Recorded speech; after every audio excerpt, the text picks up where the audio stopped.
Hola, ¿cómo están?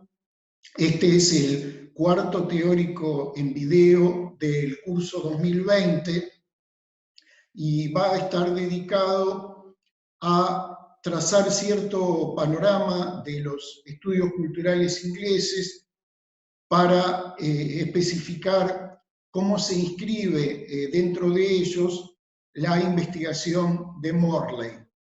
Es el único teórico que vamos a dedicar a la unidad 2, que se va a trabajar fundamentalmente en las comisiones.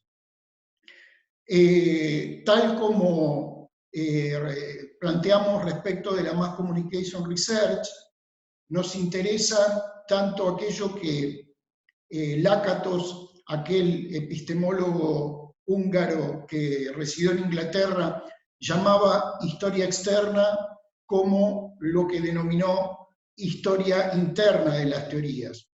Es decir, que nos interesa lo que estos integrantes de los estudios culturales ingleses plantearon, pero también el contexto en el que produjeron sus trabajos.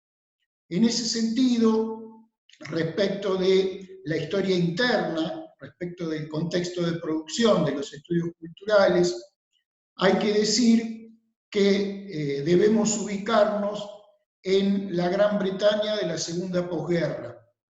Inglaterra sale muy debilitada del conflicto, con grandes pérdidas materiales y humanas, y inicia un proceso de reconstrucción.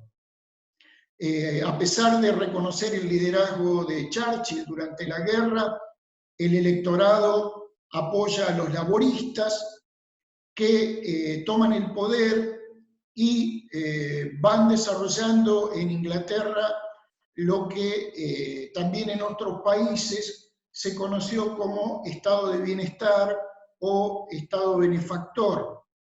El laborismo, muy vinculado a los sindicatos, va a nacionalizar los servicios públicos, transporte, trenes, gas, electricidad, va a nacionalizar el Banco de Londres, el Banco de Inglaterra, perdón, también va a estatizar algunas industrias claves como la siderúrgica o las minas de carbón.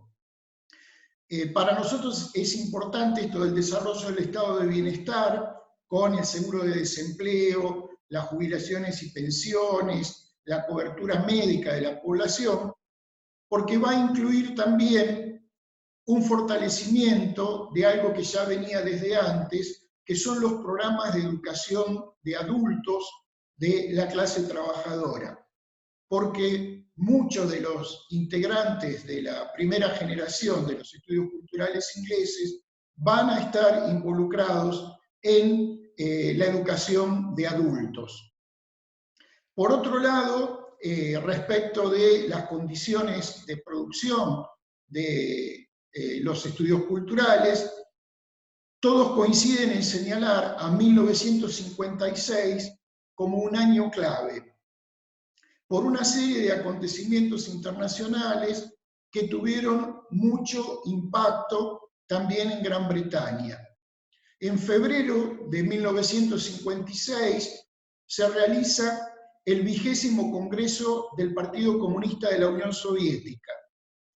En ese congreso se denuncian los crímenes de Stalin, el culto a la personalidad del dictador que ya había muerto, y esto genera una suerte de esperanza, de deshielo, de mayores libertades respecto del vínculo con Moscú en los países de Europa del Este, en las naciones que formaban parte de lo que se había llamado la Cortina de Hierro.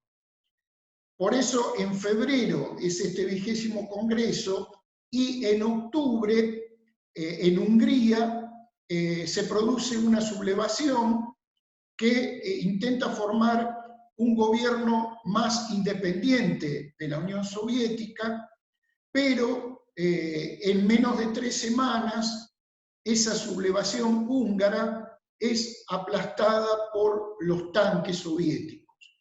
Moscú manda el ejército y la sublevación es sofocada. Al mismo tiempo, en 1956, se produce el conflicto del Canal de Suez.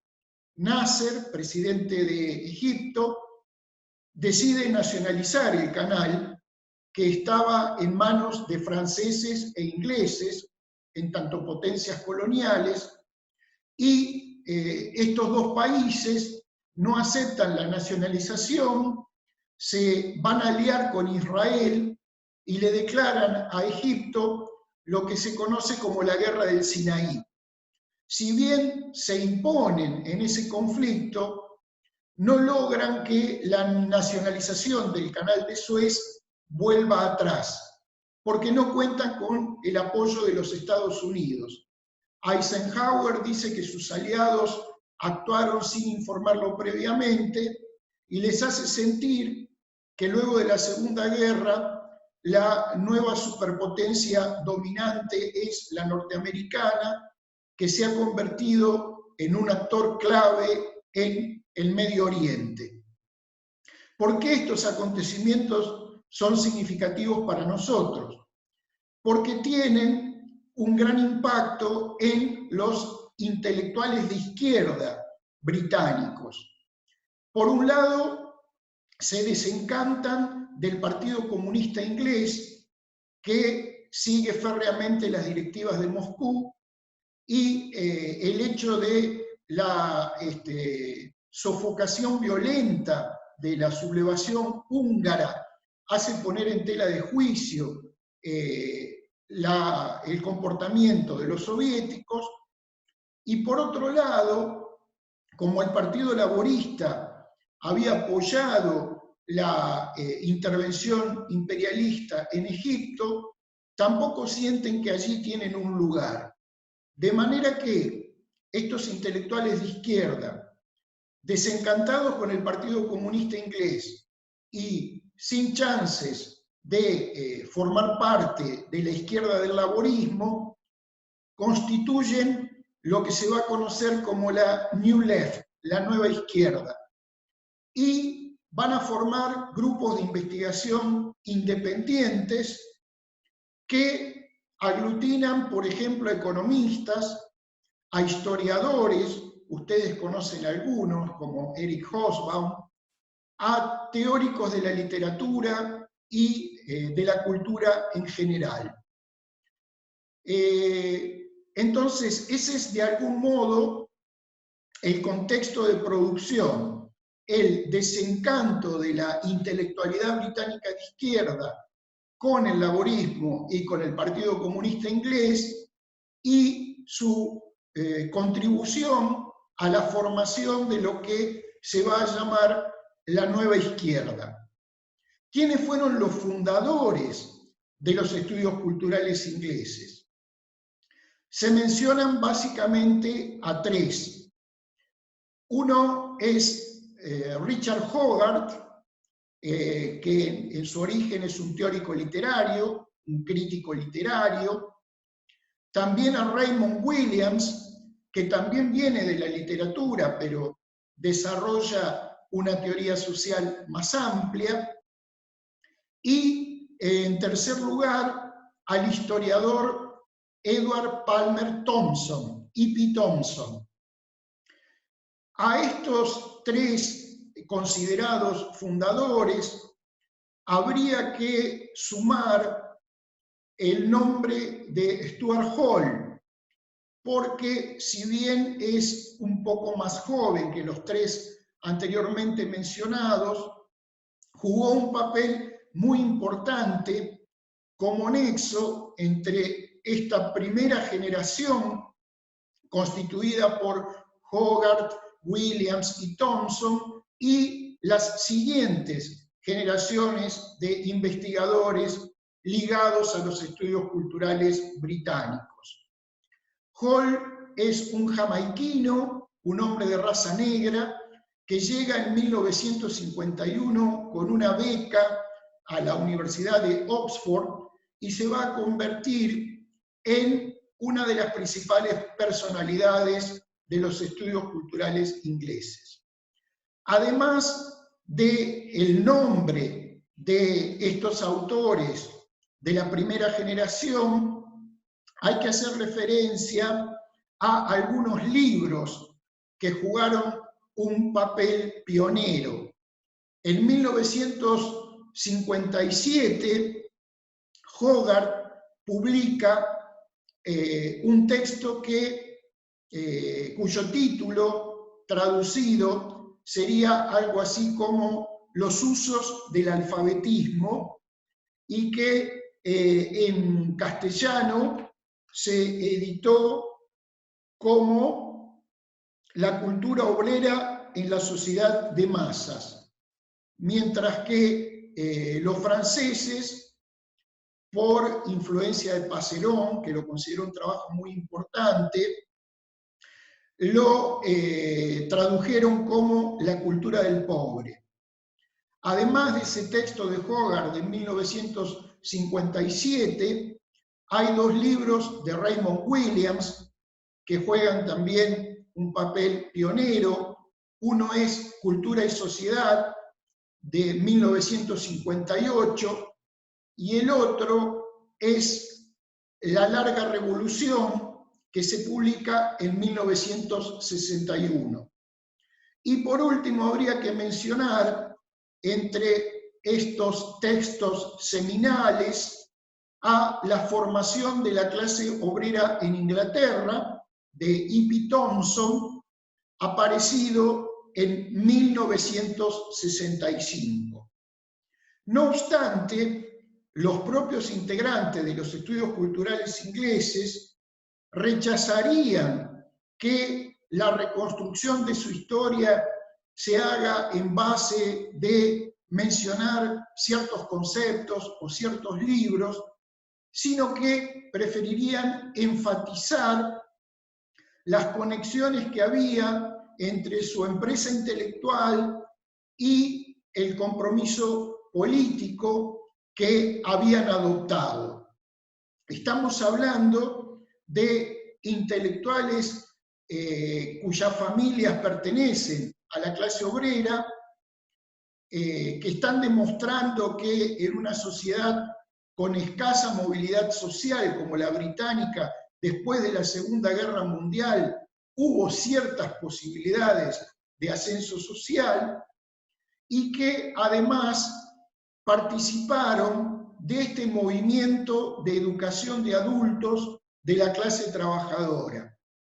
Por eso alguien como Raymond Williams va a decir que en los orígenes de los estudios culturales estuvo la intención de construir una cultura democrática junto a y no para la gente común. No se trataba, dice Williams, de iluminar a las masas desde un grupo de supuestos esclarecidos, sino de construir junto a ellos una nueva cultura más democrática. En realidad, de este núcleo fundador, de lo que podríamos considerar la primera generación de los estudios culturales ingleses, la mayoría están influidos por el marxismo.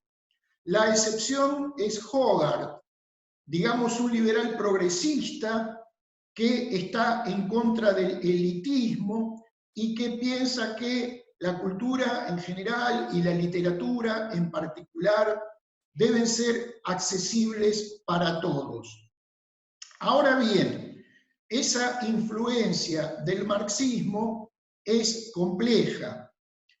Hall, por ejemplo, dice en algún momento, se habla demasiado fácil de la afiliación marxista, de los estudios culturales, pero lo cierto es que mi formación coincide con los tanques soviéticos recorriendo las calles de Budapest, y por otro lado, lo que a nosotros nos interesaba son aquellas cuestiones sobre las que Marx habló poco, no habló o pareció no entender: el lenguaje, la cultura, lo simbólico.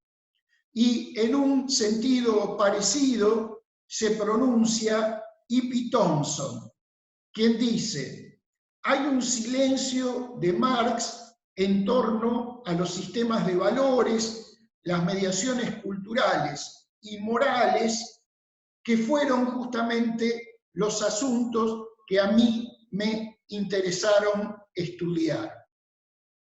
Podríamos señalar, con la excepción de Hogarth, pero fundamentalmente teniendo en cuenta el pensamiento de Williams, de Thompson, de Hall, ciertas coincidencias entre los miembros de esta primera generación, la generación fundadora de los estudios culturales. Por ejemplo, uno de esos acuerdos sería el rechazo a pensar la cultura como un reflejo. Cultura no es un término que haya sido empleado en época de Marx, pero en la ideología alemana, de modo implícito y explícitamente en la introducción a la crítica de la economía política, Marx hace cierta propuesta para entender el lugar de lo que posteriormente se entendería como la cultura. Es la propuesta de la famosa metáfora del edificio. Marx dice, como ustedes saben, que una formación social se puede comparar con un edificio que tiene una base material, unos cimientos y unos pisos superiores. Marx habla de la división entre infraestructura o base material y superestructura. En la infraestructura o base material ubica al desarrollo de las fuerzas productivas y a las relaciones sociales de producción. Y en los pisos superiores del edificio, en la superestructura, coloca a las formas jurídicas y políticas, el tipo de derecho, el tipo de organización política y, dice Marx, todo el amplio campo de lo ideológico, desde la filosofía, las artes, la literatura, hasta el sentido común. Esta metáfora del edificio no tiene solamente el propósito de separar estos dos planos, el de la infraestructura material y el de la superestructura ideológica, sino también la intención de establecer entre ellas un cierto tipo de relación, así como las características básicas de un edificio ya están prefiguradas por los cimientos. La idea, tal como la va a expresar Engels en una carta, es que la infraestructura o base material determina en última instancia a la superestructura. Es decir, que lo ideológico, el orden de las representaciones, lo que los hombres dicen, se imaginan o piensan, no es azaroso, sino que está determinado por las fuerzas productivas y las relaciones sociales de producción. Claro, aquí se abre un intenso debate que dura más de un siglo y medio, en el sentido de cómo debía interpretarse esta relación entre infraestructura material y superestructura ideológica. Algunos, el marxismo ortodoxo, economicista o mecanicista, que fue el predominante durante el largo periodo de dominio de Stalin en la Unión Soviética, entiende la idea de relación entre infraestructura y superestructura como si la primera causara a la segunda. Recuperando una metáfora óptica que el propio Marx utiliza en la ideología alemana, piensa en lo cultural como reflejo de lo material.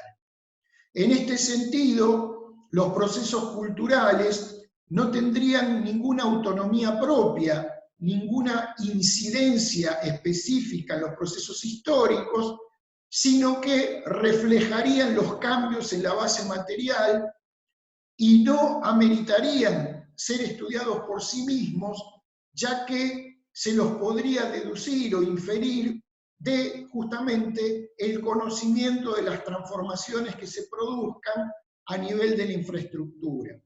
Sin embargo, Marx y luego Engels en su carta usan el término determinación, no causación.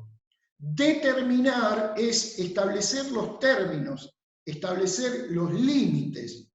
Quiere decir que la infraestructura o base material condiciona a la superestructura ideológica, hace que todo lo que tiene que ver con la cultura se desarrolle dentro de ciertos límites, pero eso no implica que uno pueda restarle toda autonomía a lo cultural y negarle todo papel, aunque sea relativamente autónomo, en los procesos históricos.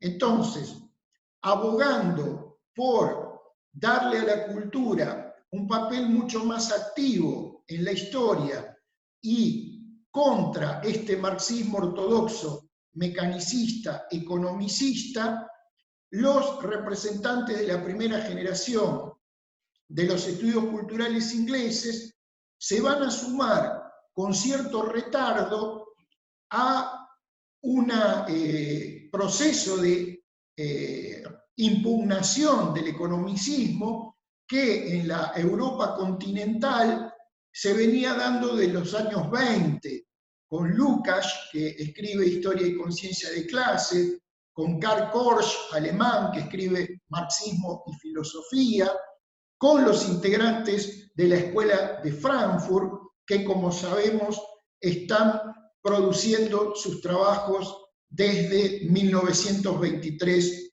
en adelante. Entonces, una primera coincidencia de los fundadores de los estudios culturales ingleses es rechazar que la cultura sea entendida como un reflejo de la base material de la sociedad. Por otro lado, estos autores van a coincidir en que la cultura es constitutiva de la clase.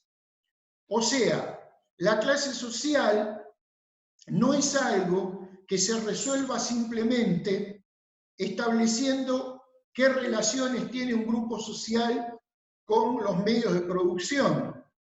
No se resuelve simplemente señalando que los dueños de los medios de producción pertenecen a una cierta clase, la burguesía, y los que no tienen otra cosa que vender su fuerza de trabajo en el mercado laboral a cambio de un salario, constituyen otra clase social, el proletariado, sino que, más que datos económicos, las clases son, para estos autores, también datos culturales. La clase tiene que ver, y en este sentido el trabajo de E.P. Thompson va a ser fundamental, con un modo de experimentar la existencia social. Thompson dice, al vivir la opresión, ciertos grupos sociales identifican como propios determinados intereses y al mismo tiempo identifican a intereses antagonistas por parte de otros grupos sociales y de este modo van construyendo su identidad de clase. Pensar que las clases se definen simplemente por colocaciones estructurales previas, es decir, atendiendo únicamente al lugar que se ocupa dentro de la estructura de producción, dueños de los medios de producción o asalariados, es para estos autores una concepción demasiado estática y positivista. En realidad, ellos consideran que las clases se van constituyendo a través de la experiencia vivida de participar de la lucha de clases. Lo que van a plantear es que no luchan porque existen, sino que existen en tanto que luchan, en tanto que participan de la lucha de clases y allí constituyen la identidad propia y la identidad de las clases antagonistas. Entonces, una segunda coincidencia de la primera generación de los estudios culturales ingleses sería esta de considerar que la cultura es constitutiva de la clase social, constitutiva en el sentido de que forma parte inseparable, no puede ser considerada como algo aparte o al margen. Una tercera coincidencia que podríamos citar es que estos autores están preocupados por la cuestión de cómo se produce el consenso, cómo se otorga legitimidad al poder instituido, y para atender a esta cuestión del consentimiento, echan mano fundamentalmente al concepto de hegemonía de Antonio Gramsci. Gramsci distinguía la dominación que se impone de abajo hacia arriba y tiene resistencia explícita, dominación que está a cargo fundamentalmente de lo que él llamaba la sociedad política o Estado, de la hegemonía, que implica una lucha por lograr el consenso, el consentimiento, el otorgamiento de legitimidad al poder, y que se juega fundamentalmente con la participación de las instituciones de la sociedad civil, la familia, la escuela, la iglesia, los partidos políticos, los sindicatos, las instituciones culturales, los medios de comunicación.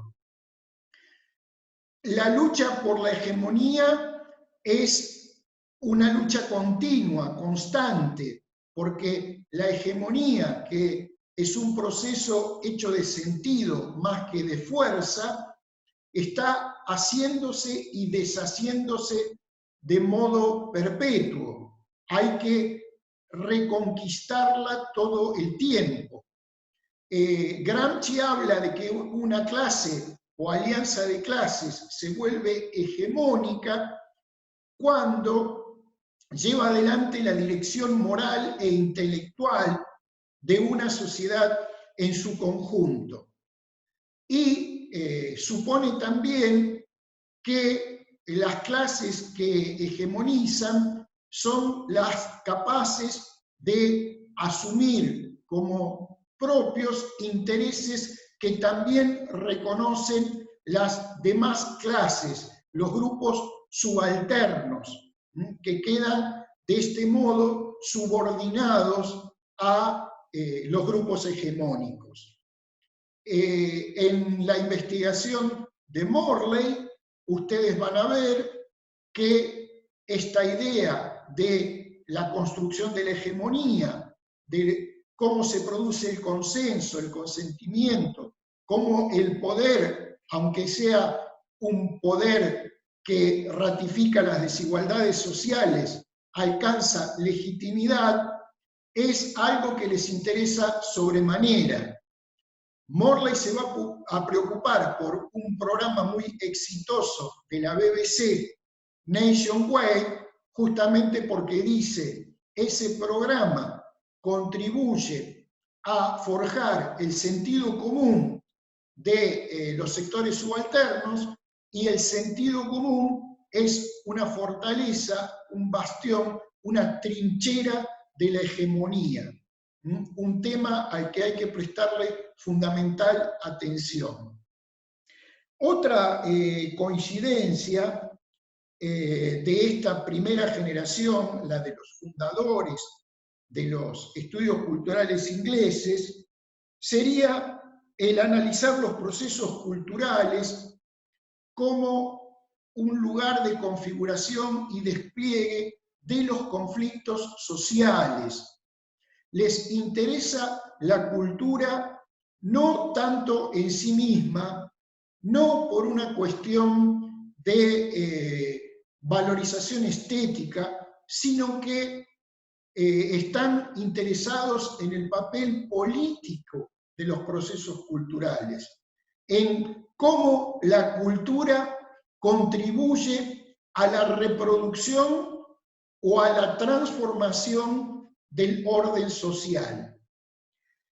Por otro lado, otra coincidencia que podríamos mencionar entre los fundadores tiene que ver con la revalorización de la cultura popular, de aquello que Gramsci llamaba el folclore, pero no la cultura popular entendida como una esencia, a la manera de los románticos alemanes, ni tampoco definida por su origen que generalmente se remite al ámbito rural o campesino.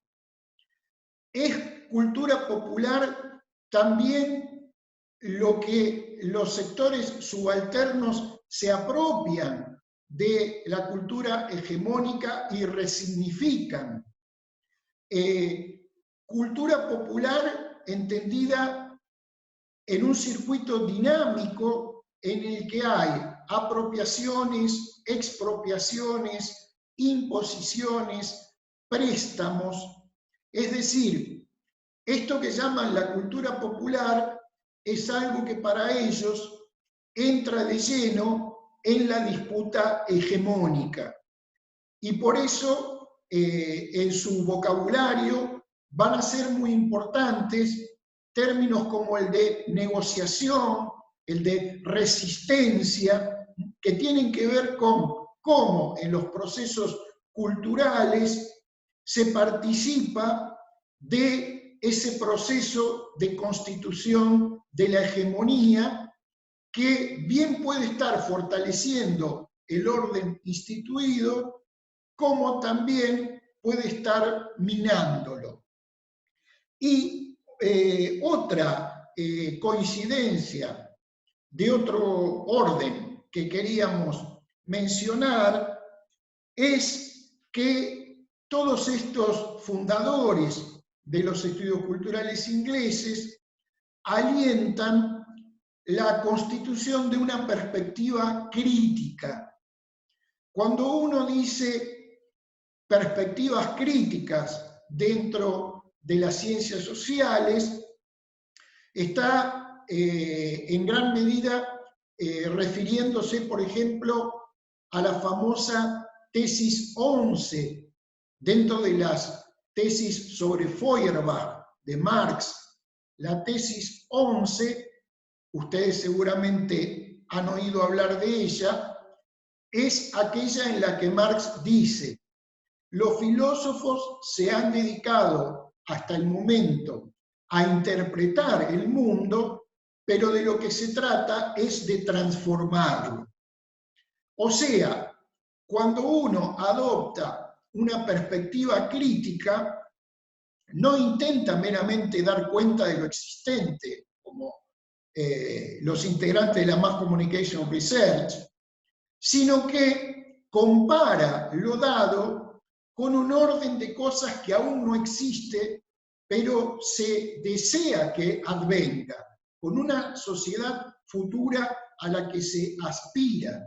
Entonces, se critica a la sociedad y a la cultura actuales en nombre de otra sociedad y otra cultura a las que se aspira, donde, por ejemplo, hayan desaparecido las grandes desigualdades sociales que caracterizan a el orden presente. En realidad, estos pioneros, Thomson, Williams, Hall, no solamente habían tenido un compromiso con la educación de adultos de la clase trabajadora, sino que también van a concebir siempre su trabajo intelectual articulado con el compromiso político.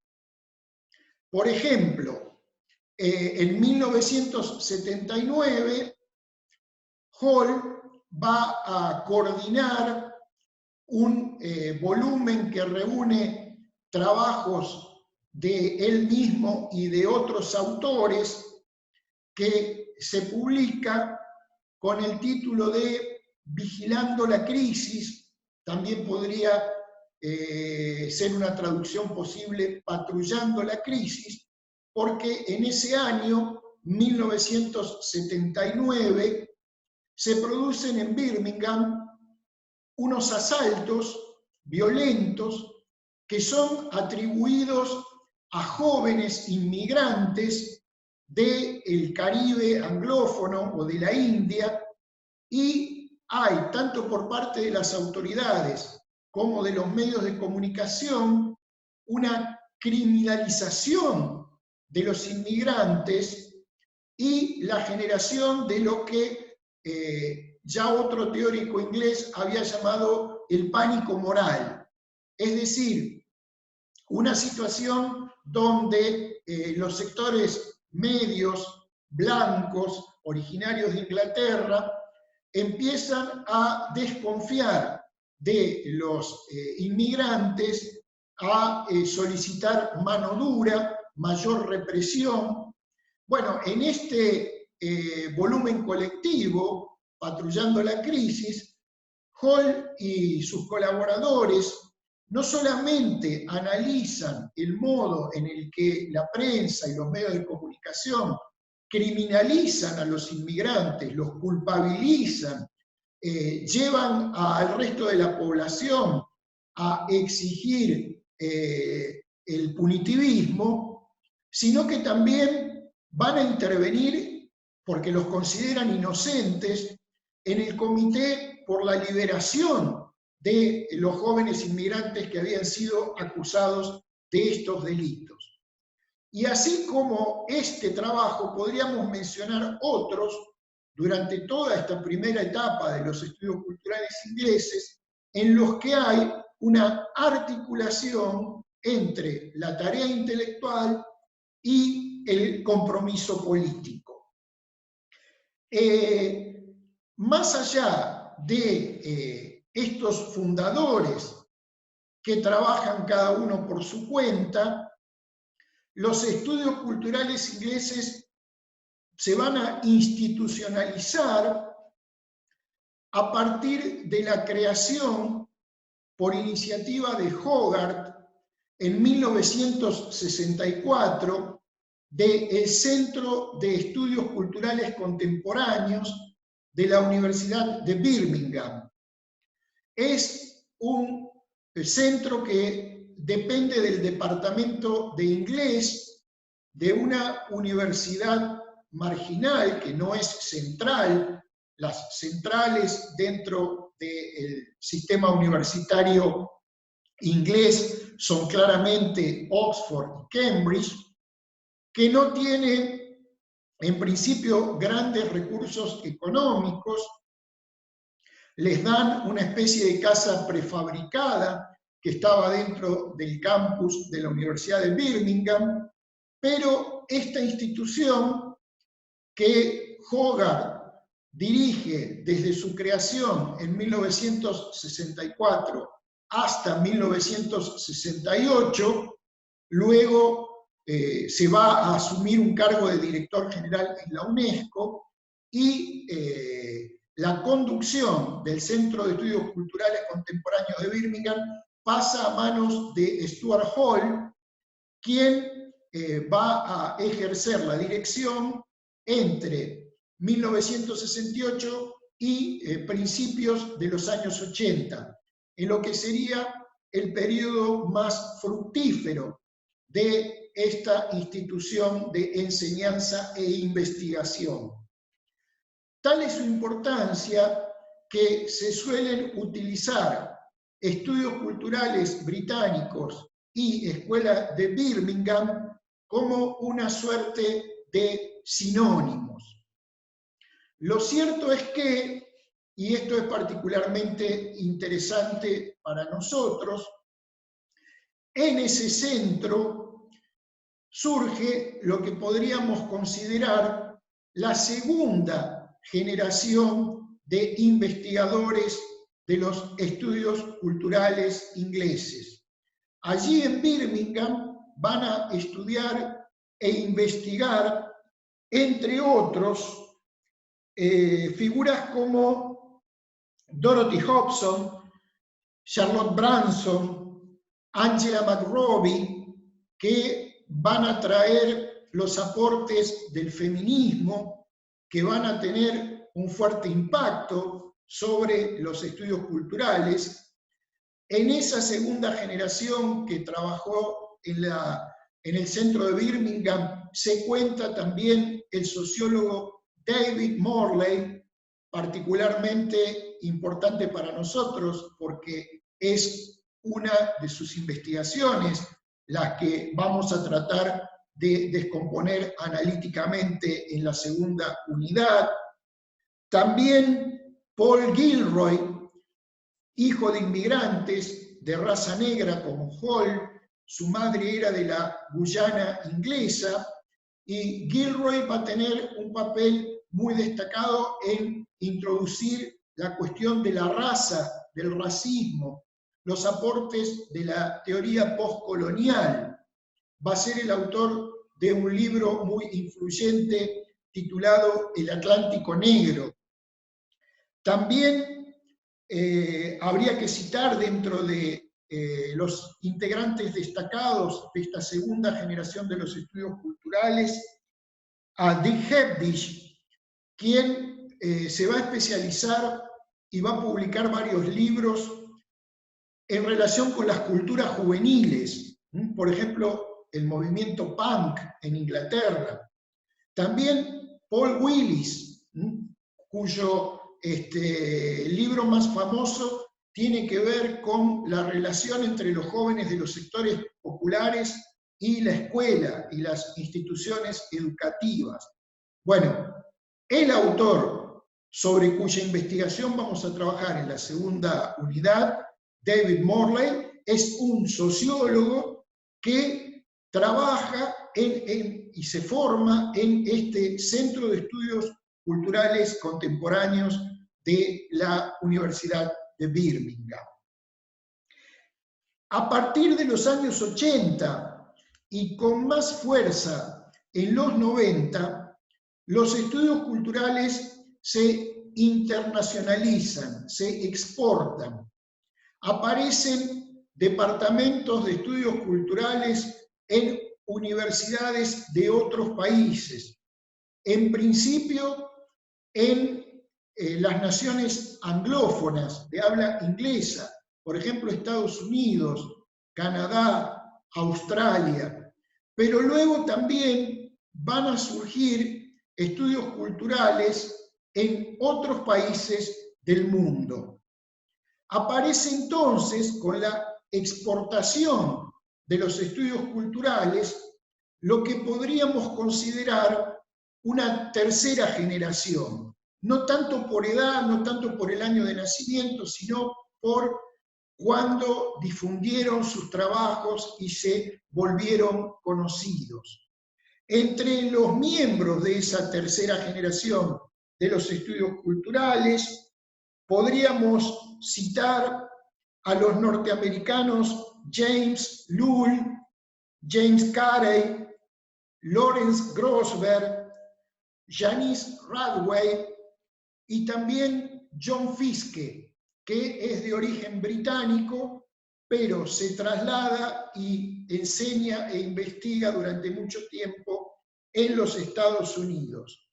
También a los australianos Tony Bennett y Virginia Nightingale, y podríamos mencionar asimismo a la holandesa Yen Ang, autora de un trabajo que tiene mucha repercusión, Watching Dallas, ¿no? Sobre la recepción de una serie norteamericana, Dallas, que se vio en todo el mundo. Yen Ang va a trabajar en principio en Holanda, luego se va a trasladar a Australia. Algunos llegan a hablar sin demasiado criterio, en mi opinión, y también la de Matelar, el libro que tenemos como referencia para reconstruir esta historia de los estudios culturales, es un fragmento de un texto de Matelar y Nevé que se titula Introducción a los estudios culturales. A Matelar ustedes lo conocen, es nacido en Bélgica, estuvo en América Latina, participó activamente en el gobierno de la Unidad Popular de Salvador Allende, se comprometió con la comunicología latinoamericana, que lo reconoce como uno de sus pioneros, dirigió junto con Héctor Smukler la primera etapa de la revista Comunicación y Cultura, y un francés, Éric Nevé, o sea que son autores que nos ofrecen una mirada acerca de los estudios culturales ingleses desde afuera. Ellos no pertenecen a esta perspectiva y la analizan desde el exterior y críticamente. Ustedes comprobarán al leer los capítulos que tienen incluidos dentro de la bibliografía que Matelar y Nevé a veces coinciden con estos autores, particularmente aprueban el pensamiento de la primera generación, pero tienen también un punto de vista crítico respecto de desarrollos posteriores que se dieron en el marco de los estudios culturales, sobre todo cuando estos se internacionalizaron. Lo que decía es que coincido con Matelar y Nevé en que no es correcto, como hacen algunos, hablar de culturalistas latinoamericanos, como si existiera también una representación de los estudios culturales ingleses en América Latina. Los estudios en comunicación y cultura en Latinoamérica tienen una historia propia y quienes son reivindicados en este sentido, como el español radicado en Colombia, Jesús Martín Barbero, el argentino radicado en México, Néstor García Canclini, el brasileño Renato Ortiz, el mexicano Jorge González, coinciden en parte con algunos de los integrantes de los estudios culturales ingleses, pero desarrollan un pensamiento propio y específico, de manera que no tiene demasiado sentido. Esto es algo que provino fundamentalmente de los Estados Unidos, que tiende a rotular, etiquetar y considerar todo lo que tenga que ver con Latinoamérica como algo unificado. Esto de hablar de culturalistas latinoamericanos. No hay tal cosa. Pero lo cierto es que luego de la segunda generación y sobre todo con la exportación de los estudios culturales a otros lugares del mundo, se producen cambios muy significativos. Hay una confluencia con el feminismo, con las teorías de género, que van a tener un impacto muy fuerte sobre los estudios culturales.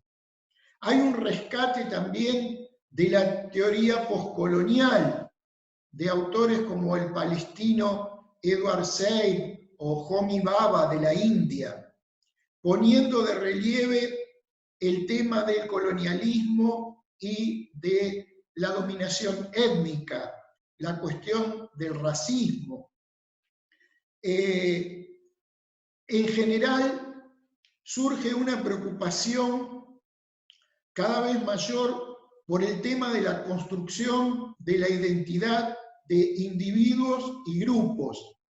Y esta segunda y tercera generación van a plantear que además de tener en cuenta a la clase social, hay que considerar en la constitución de la identidad individual y grupal al género, a la generación, por eso la preocupación por las subculturas juveniles, a la etnia, a la raza, a la nacionalidad, y también a la orientación sexual.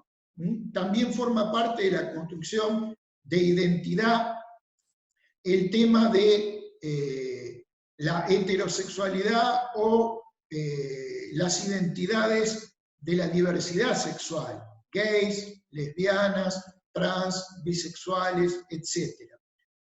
Es decir, frente a una primera etapa en la que lo fundamental, por influencia del marxismo, era tener en cuenta el papel de la clase social, empiezan a ponerse de relieve dentro de los estudios culturales el peso de otros factores de constitución de la identidad, tales como los que mencionábamos recién: género, generación, etnia, orientación sexual, etc. Por supuesto que esto se puede hacer de diversos modos y es muy enriquecedor cuando estos factores no se oponen entre sí, sino que se busca articularlos. El feminismo, por ejemplo, con su consigna "lo personal es político", lleva lo que generalmente se había considerado del orden de la vida privada a el orden político general, amplía la consideración sobre las relaciones de poder.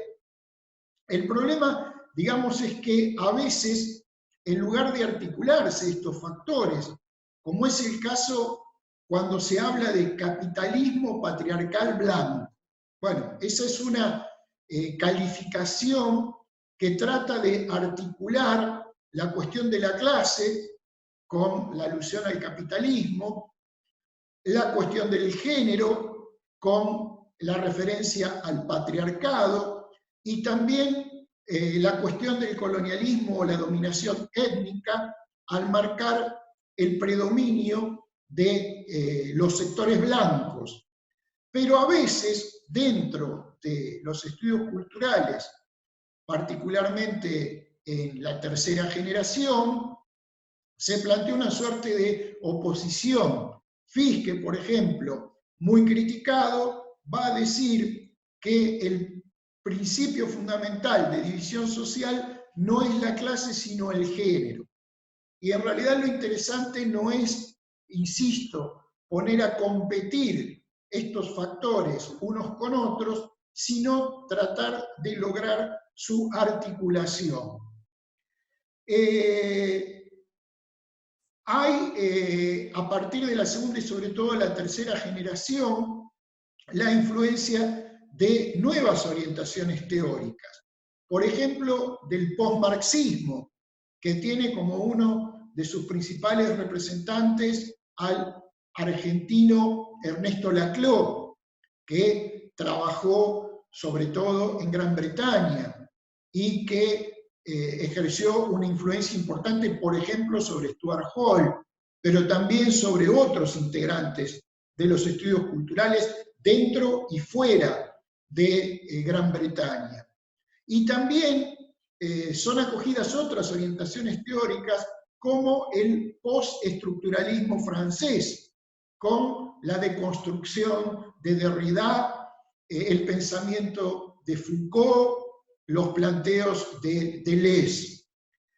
En general, y ustedes esto lo van a ver en el texto de Matelar y Neve, hay una crítica a la dirección que toman los estudios culturales, fundamentalmente una vez que se han difundido por el mundo y sobre todo sobre fines de los 80 y principios de los 90 en adelante.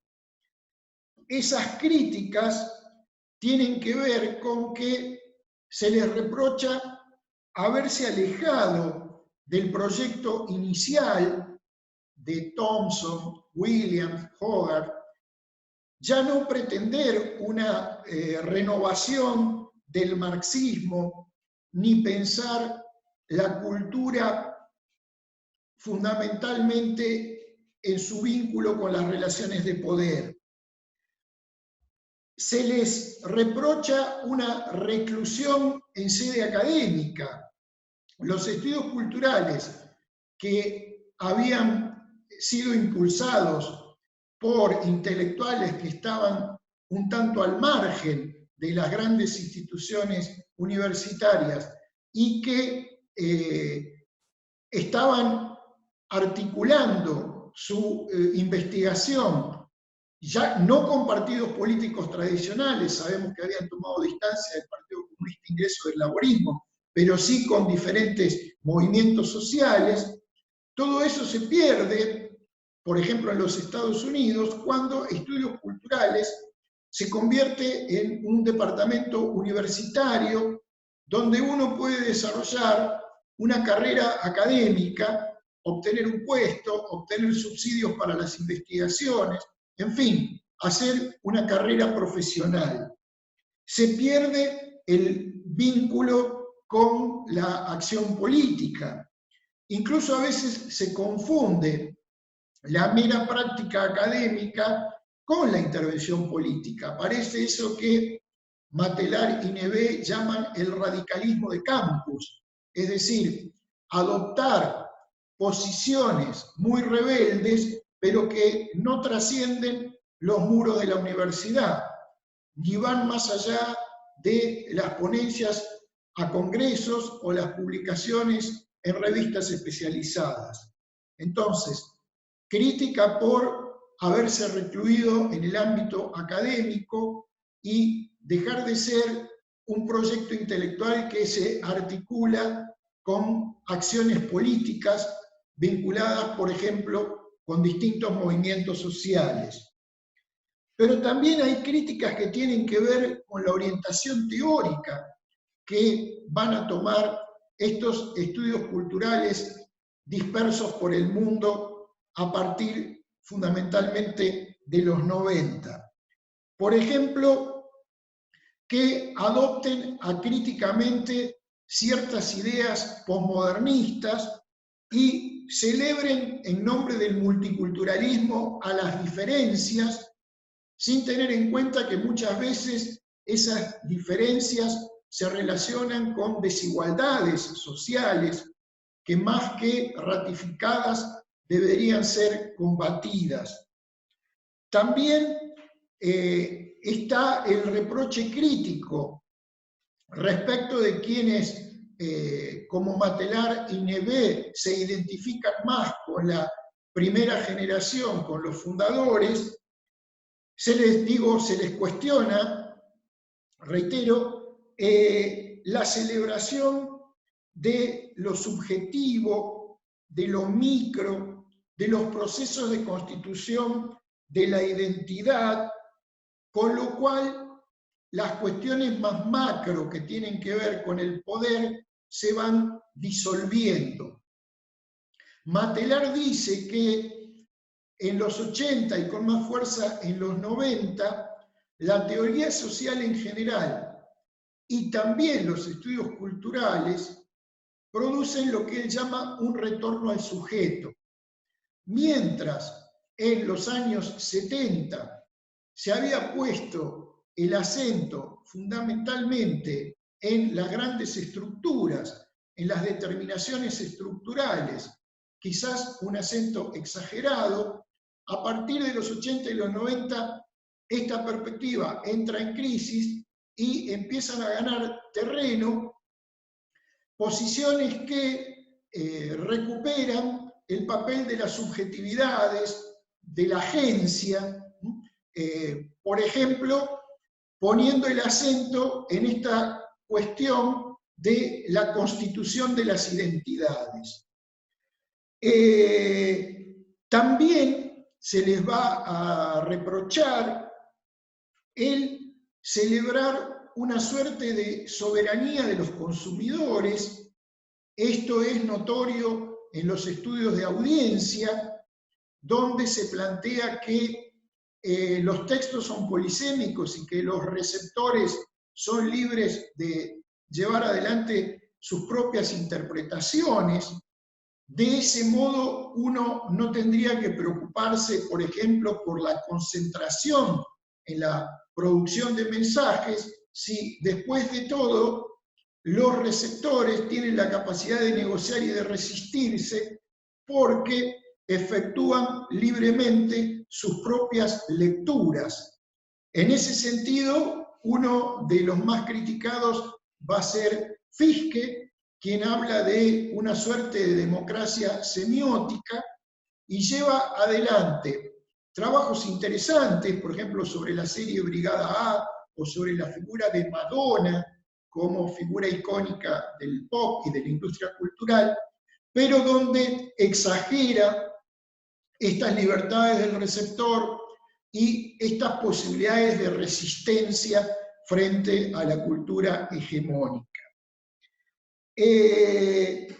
Estas críticas tienen que ver con que a partir del 79 llega, y durante casi una década, domina el panorama político en Inglaterra Margaret Thatcher, es decir, se instala el conservadurismo neoliberal.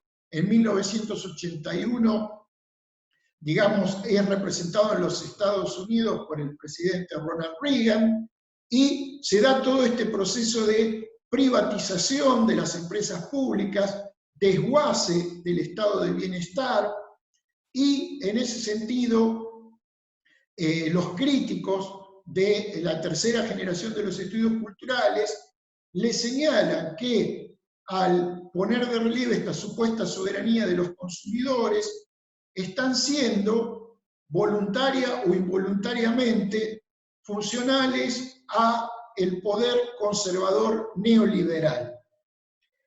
El debate con los estudios culturales es más antiguo. Desde el comienzo, desde la constitución misma de los estudios culturales británicos a fines de los 50 y principios de los 60, hay dentro y fuera de Gran Bretaña otros teóricos que los critican y cuestionan sus puntos de vista.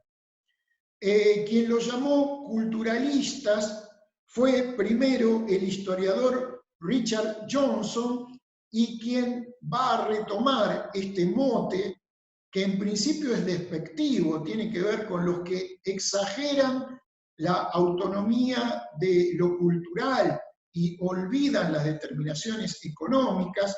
Esos serían los culturalistas.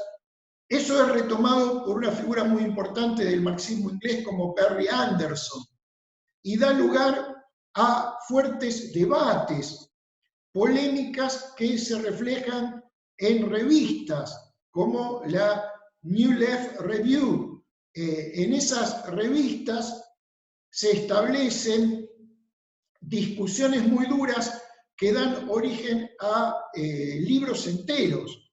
Por ejemplo, ustedes seguramente han leído fragmentos de Marxismo y Literatura de Raymond Williams, cuya primera edición es de 1977, y estamos hablando de un texto que aparece como resultado de una polémica que Williams va a sostener con Perry Anderson, en defensa de sus posiciones, en el desarrollo de sus propios puntos de vista. Williams va a escribir marxismo y literatura. Pero, les decía, tuvieron oposición desde su surgimiento mismo, un enfrentamiento que se conoce como la oposición entre los estudios culturales y los partidarios de la economía política de la comunicación. Adherentes a la economía política de la comunicación hay no solamente en Gran Bretaña, sino también en otros países, por ejemplo, Italia o Francia. De hecho, podríamos considerar que Armand Matelar tiene bastante que ver con esta perspectiva de la economía política de la comunicación. ¿Qué se dicen unos a otros en sus debates? Los partidarios de la economía política de la comunicación en Inglaterra son, por ejemplo, James Curran, del Goldsmiths College de la Universidad de Londres, Peter Golding o Graham Murdoch, que son de la Universidad de Leicester, Nicholas Garham, de la Universidad de Westminster, con sede en Londres. Pues bien, los partidarios de la economía política de la comunicación reprochan a los integrantes de los estudios culturales ignorar las determinaciones económicas, poner el acento en el consumo y no en el papel que los sujetos juegan en la producción, enfatizar lo que hacen en el tiempo de ocio y no tanto en el tiempo de trabajo. Frente a esto, los adherentes a los estudios culturales van a decir que sus adversarios, los partidarios de la economía política de la comunicación, son demasiado deterministas y vuelven a caer en el reduccionismo económico. Los enemigos de los estudios culturales le van a plantear que los culturalistas exageran las resistencias de los sectores subalternos, ven resistencias por todas partes y en muchos casos terminan alabando una supuesta soberanía del consumidor. Por ejemplo, la libertad del receptor de los mensajes de los medios masivos.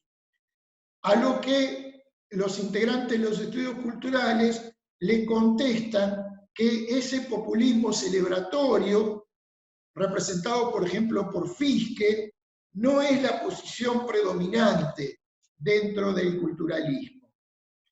Los adherentes a la economía política de la comunicación sostienen que la clave de la dominación es la clase social y que es la clase, la pertenencia de clase, la que determina la dominación de género, la dominación étnica, etcétera, etcétera.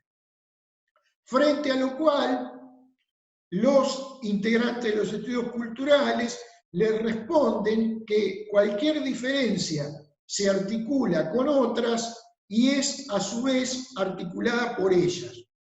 Es decir, en lugar de resaltar uno de estos factores por sobre los demás, plantean la necesidad de articularlos. Los sostenedores de la economía política de la comunicación reprochan a los culturalistas que desatienden la cuestión para ellos fundamental de quienes tienen la propiedad y el control de las industrias culturales y de los respectivos mercados, que están dejando de lado algo básico como es la dimensión económica de los bienes culturales y de los medios de comunicación, y en palabras de Nicholas Garham, por evitar el reduccionismo económico, terminan cayendo en su contracara, que es la autonomización idealista del nivel ideológico. Frente a estas críticas, los defensores de los estudios culturales le dicen a los partidarios de la economía política de la comunicación que han recaído en una versión demasiado simplista de la dominación, vinculada con el antiguo economicismo, que no reconoce la autonomía relativa de los procesos culturales y su posibilidad de incidir en los procesos históricos. Por último, quería hacer referencia a cómo, de algún modo, estos cambios que a lo largo del tiempo se van produciendo en los estudios culturales respecto de los objetos de estudio, las orientaciones teóricas y los procedimientos metodológicos, cómo esos cambios, decía, se reflejan de algún modo en la obra del autor que a nosotros nos interesa en particular, es decir, David Morley. No voy a hacer referencia a la totalidad de su producción, sino a aquellos trabajos que han tenido más circulación entre nosotros. Hay una última publicación, por ejemplo, de 2016, que todavía no está disponible aquí. Pero en ese sentido, la trayectoria de Morley da cuenta, en cierta medida, de las transformaciones teóricas y metodológicas que desde su origen a fines de los 50 y principios de los 60 en adelante van sufriendo los estudios culturales. Un texto que nos interesa mencionar en particular es, así podríamos traducir su título, La televisión cotidiana nationwide. Es un estudio que el Instituto de Cine Británico publica en 1978 y que fue firmado conjuntamente por Morley y Charlotte Branson. Es un estudio semiológico de este programa muy exitoso de la BBC, un programa de interés general, nationwide. En este caso, a Morley y a Branson les interesa analizar el programa mismo porque, como van a ver ustedes cuando lean el informe de investigación del trabajo siguiente, Morley no cree ni en el poder absoluto del texto ni en la libertad absoluta del receptor. Cree que ambos juegan un papel en ese encuentro entre programa y audiencias. Que si bien el significado, la atribución de significado depende de los receptores, los textos tratan de algún modo de controlar la dispersión de las lecturas y para eso incluyen distintos mecanismos de clausura textual que promueven lecturas preferentes, tratan de favorecer unas lecturas más que otras. Por eso, tratando de ver cuáles son esos mecanismos que intentan clausurar el texto, aunque nunca lo logren del todo, porque la atribución de significado es algo que van a dirimir los distintos grupos que componen la audiencia, por eso decía, van a hacer primero en el 78 un estudio semiológico del programa mismo. Y esto se publica con el título de la televisión cotidiana Nationwide en 1978. 2 años después, en 1980, aparece la investigación sobre la que vamos a trabajar nosotros en la segunda unidad, la audiencia de Nationwide. Es este informe de investigación el producto de un trabajo que entre 1975 y 1979 lleva adelante Morley en el marco del Centro de Estudios Culturales Contemporáneos de la Universidad de Birmingham. Allí él trata de llevar al terreno empírico lo que el modelo de comunicación que Hall había propuesto en su artículo Codificar, Decodificar.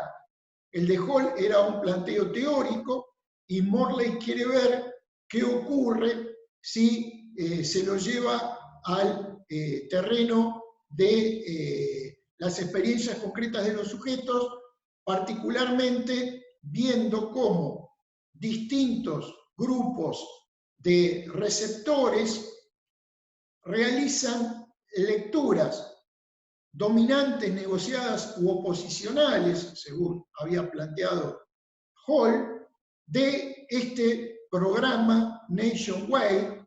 Graban 2 emisiones del ciclo, se las exhiben a 29 grupos focales que representan distintos sectores sociales. El factor clase lo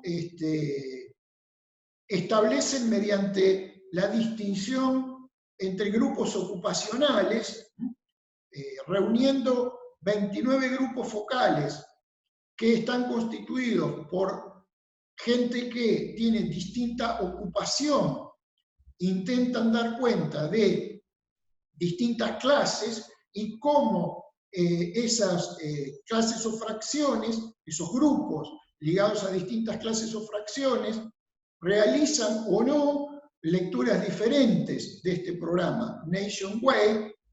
El interés de fondo, como ya dijimos, es como este programa de algún modo promueve ciertas categorías del sentido común, hasta qué punto los diferentes grupos que constituyen la audiencia cuestionan o aceptan esa categoría del sentido común, de modo que hay que pensar cómo el programa forma parte de las luchas por la constitución de la hegemonía. Decía, aquí el factor en este trabajo publicado en 1980, el factor clave es la clase social. Por eso esos 29 grupos focales van a ser integrados por gente que tiene la misma ocupación, pero que se diferencia respecto del grupo ocupacional de los miembros de otros grupos que también participan del estudio. En 1986, Morley publica un nuevo libro que da cuenta de otra investigación. El texto se titula Televisión familiar, poder cultural y ocio doméstico. Es importante porque con este trabajo Morley incorpora dentro de su propia trayectoria lo que otros integrantes de los estudios culturales estaban haciendo también y que llamaron el giro etnográfico. Esto implica, en lugar de preocuparse por el texto, por un programa determinado como Nationwide, preocuparse por el contexto en el que tiene lugar la práctica de ver televisión.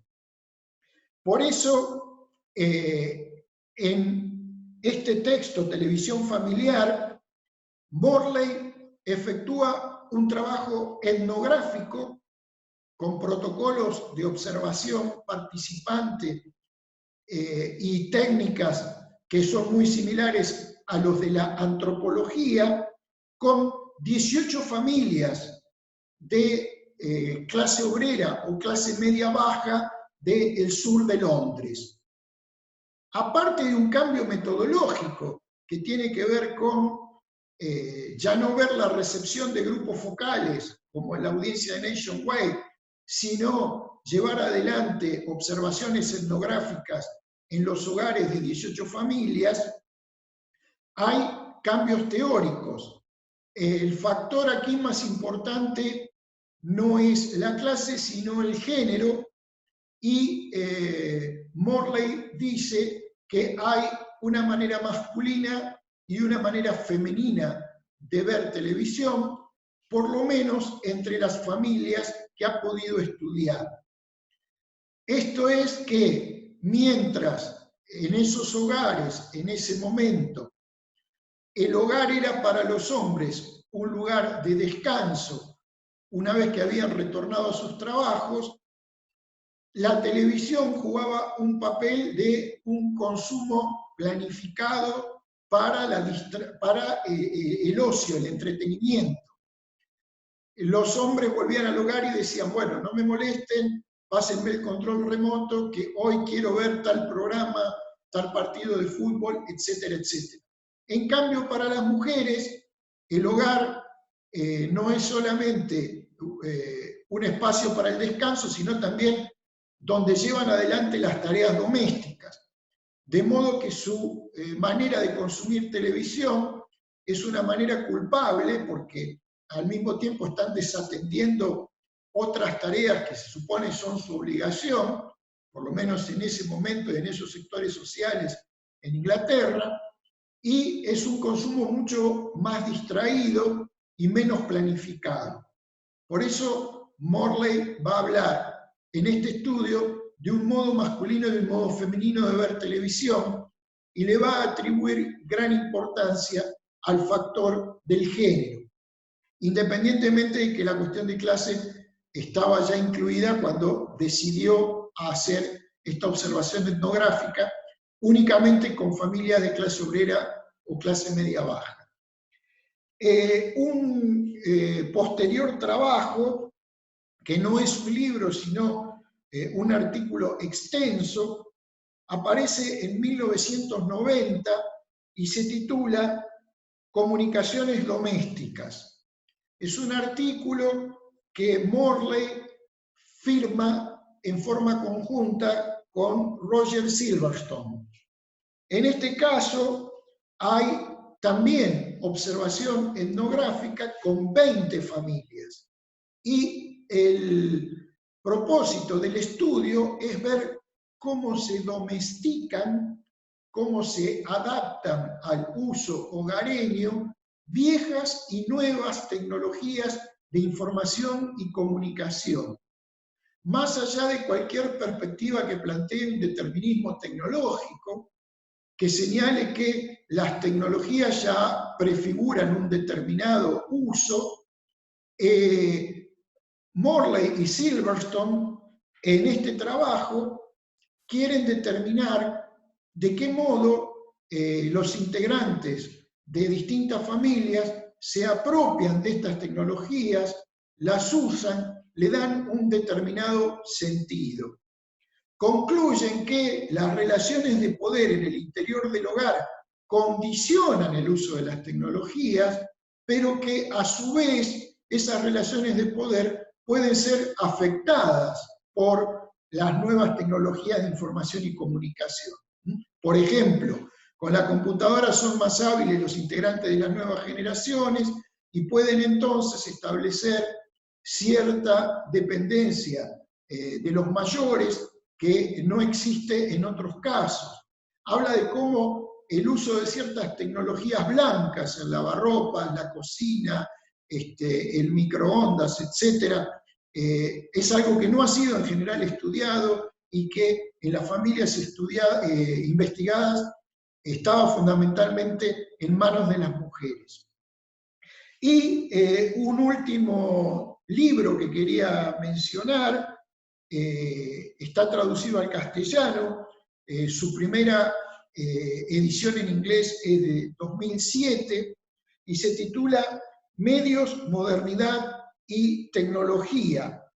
En este texto, Morley reúne una serie de ensayos, no son trabajos con referencia empírica, donde es muy notorio el impacto de la teoría feminista y también de la teoría postcolonial.